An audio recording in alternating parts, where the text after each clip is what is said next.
యోహాను సువార్త 15వ అధ్యాయము 7వ వచనాన్ని ఒకసారి చూసుకుందాం. యోహాను సువార్త 15వ అధ్యాయము 7వ వచనం.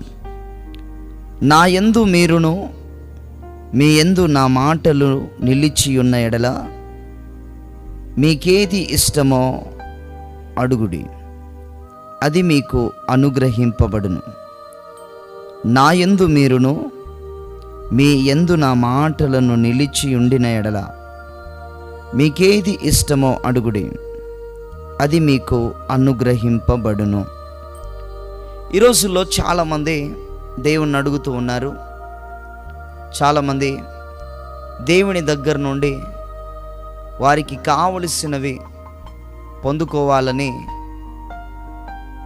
దేవుని సన్నిధిలో అడిగితే దేవుడు ఇస్తాడనే ఆశతో చాలామంది అడుగుతూ ఉన్నారు. ఈ అడిగే విషయాల్లో ఈ యొక్క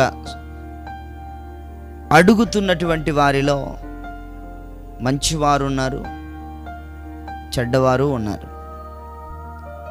అక్రమము చేయువారు ఉన్నారు, నీతిగా నిజాయితీగా జీవిస్తున్నటువంటి వారు కూడా ఉన్నారు. అక్రమము చేయువారు అడుగుతూ ఉన్నారు, నీతిగా నిజాయితీగా జీవిస్తున్నటువంటి వారు అడుగుతున్నారు. ఇంతకీ ఎవరికి దేవుడు సహాయం చేస్తాడు? ఎవరి ప్రార్థన దేవుడు వింటాడు? ఎవరు ప్రార్థన చేస్తే వారి ప్రార్థన వినటానికి, వాళ్ళ యొక్క ప్రార్థనలకు సమాధానము దయచేయడానికి దేవుడు ఇష్టపడతాడు. ఈరోజు మనం ఈ విషయాన్ని తెలుసుకుందాం. చదవబడిన ఈ లేఖన భాగంలో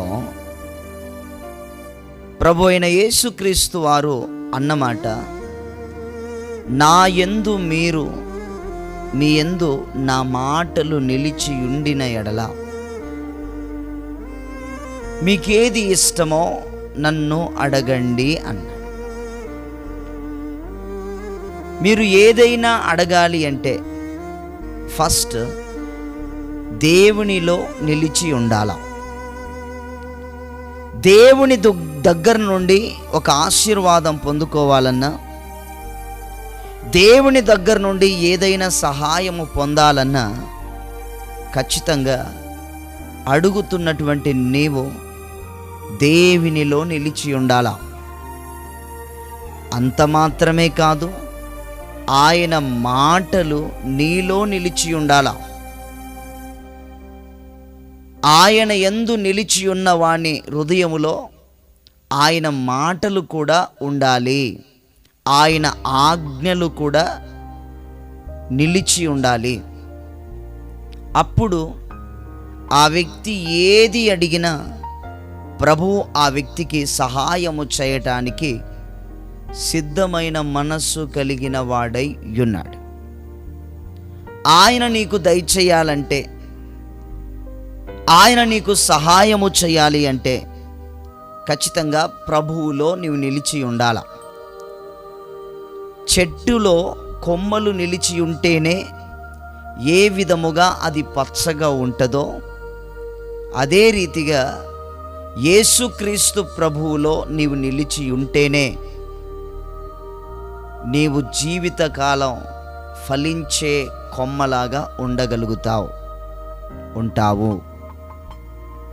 అందుకే ఈ వాక్యాన్ని చూస్తున్న వారులారా, ఈ వాక్యాన్ని వింటున్నటువంటి వారులారా, నేను మీతో చెప్తున్నటువంటి మాట ఏమిటంటే, మీకు ఏదైనా ప్రభువు సహాయం చేయాలన్నా, ప్రభువు దగ్గర నుండి నీవేదైనా పొందాలన్నా ఖచ్చితంగా ప్రభువు యొక్క వాక్యములో నీవు నిలిచి ఉండాల. ఆయన మాటలు నీ హృదయంలో ఉండాల.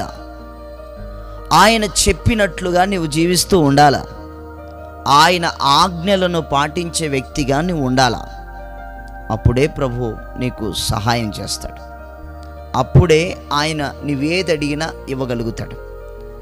నీవు ఆయనలో నిలిచి ఉండకుండా వ్యభిచారిగా జీవిస్తూ, అబద్ధికునిగా జీవిస్తూ, లంచగొండిగా జీవిస్తూ, అక్రమములు చేయువానిగా జీవిస్తూ, నీచమైనటువంటి పనులు చేస్తున్నటువంటి వాడిగా జీవిస్తూ నీవు అడిగితే ప్రభువు నీకెలా ఇవ్వగలుగుతాడు?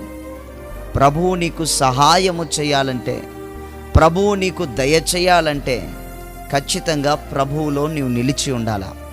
అప్పుడే దేవుని దగ్గర నుండి అనేకమైనటువంటి వాటిని, నీకు ఏదైతే కోరిక ఉందో ఆ కోరికలన్నీ దేవుడు ఖచ్చితంగా నెరవేరుస్తాడు. ఆ కోరికలన్నీ ఆయన నీ జీవితంలో ఏదైతే నువ్వు అనుకుంటావో ఆ పనులన్నిటినీ జరిగిస్తాడు. ఆయనలో నిలిచి ఉండి నువ్వు అడిగితే వీటిని సహాయం చేస్తాడు. ఆయనలో నువ్వు నిలిచి ఉండకుండా వ్యర్థమైన పనులు చేస్తూ, వ్యర్థముగా దేవుణ్ణి ఆరాధిస్తూ, ప్రవ్వా నాకు అది కావాలి, ప్రవ్వా నాకు ఇది కావాలని వ్యర్థమైన వాటిని అడుగుతూ ఉంటే అలాంటి వారికి దేవుడు సహాయం చెయ్యడు. బైబిల్ గ్రంథంలో చాలామంది ప్రభువులో ఉన్నారు కాబట్టి వారికి కష్టాలు వచ్చినా, ఇబ్బందులు వచ్చినా, ఆటంకాలు వచ్చినా, శోధనలు వచ్చినా గట్టిగా ప్రభు సన్నిధిలో ప్రార్థన చేసి అడిగారు. అడిగిన తక్షణమే ప్రభు వాళ్ళ ప్రార్థన విన్నాడు, వారికి సమాధానము ఇచ్చాడు. వారు అడిగిన వాటన్నిటినీ ఆయన దయచేశాడు. ఆ ప్రభు మీకు కూడా సహాయం చేయాలన్నా, మీ ప్రార్థన ఆలకించి మీ ప్రార్థనకు జవాబు దొరకాలన్నా, ఇవ్వాలన్నా ఖచ్చితంగా ఆయనలో మీరు నిలిచి ఉండండి. అప్పుడు ఖచ్చితంగా ఆ ప్రభువు మీ ప్రార్థనకు సమాధానం ఇస్తాడు. మీరు అడిగిన వాటన్నిటినీ ఆయన దయచేయగలుగుతాడు. బోలో యేసు మహారాజుకో. మళ్ళీ చెప్తున్నాను, నీకు కావలసిన ఆశీర్వాదాలు కావాలంటే ప్రభువులో నిలిచి ఉండి అడుగు. ప్రభువుకి వేరుగా ఉండి ప్రభువా నాకు సహాయము చెయ్యి అంటే ఆయన నీకు సహాయం చేయడం.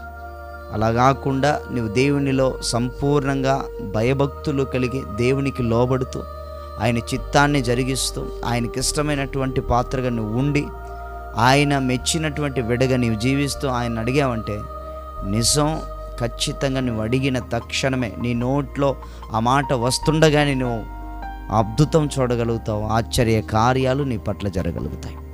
అది కావాలి అంటే ఖచ్చితంగా ఆయనలో నిలిచి ఉండు, నువ్వు ప్రార్థించు. ఆయన యందు నిలిచి ఉంటే నిత్యం ఫలిస్తావు. ఆయనకు వేరే ఉంటే ఎండిపోతావు, వాడిపోతావు. వాడిపోయినటువంటి నీవు నరకంలో కాలిపోతావు. మరి యాది కావాలో నువ్వే గుర్తు చేసుకో, నువ్వే తెలుసుకో.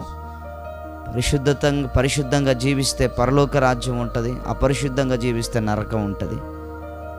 అందుకే నీకు కావలసినవన్నీ కావాలి అంటే నీకు కావలసినవన్నీ దొరకాలంటే ఖచ్చితంగా ప్రభువుని వేడుకోవాలి. ఈ లోకరీత్యా నీకేం కావాలో వాటిని ఇస్తాడు. ఈ లోకములో నువ్వు ఎట్లా జీవిస్తే పరలోకములో ఎలాంటి ఆశీర్వాదాలు ఉంటాయో అనే విషయాలు కూడా ప్రభువు నీకు తెలియజేస్తాడు. ఇవన్నీ నువ్వు తెలుసుకోవాలంటే ఖచ్చితంగా ప్రభువులో నిలిచి ఉండాలా. అప్పుడే వీటన్నిటిని నువ్వు పొందుకోగలుగుతావు. God bless you. వీటన్నిటిని తెలుసుకున్న నీవు ఇప్పుడైనా ప్రభువులో నిలిచి ఉండాలని మనస్ఫూర్తిగా మీకు హెచ్చరిస్తూ ఈ వాక్యాన్ని తెలియజేస్తాను. God bless you. దేవుడు మిమ్మల్ని దీవించును గాక. ఆమేన్.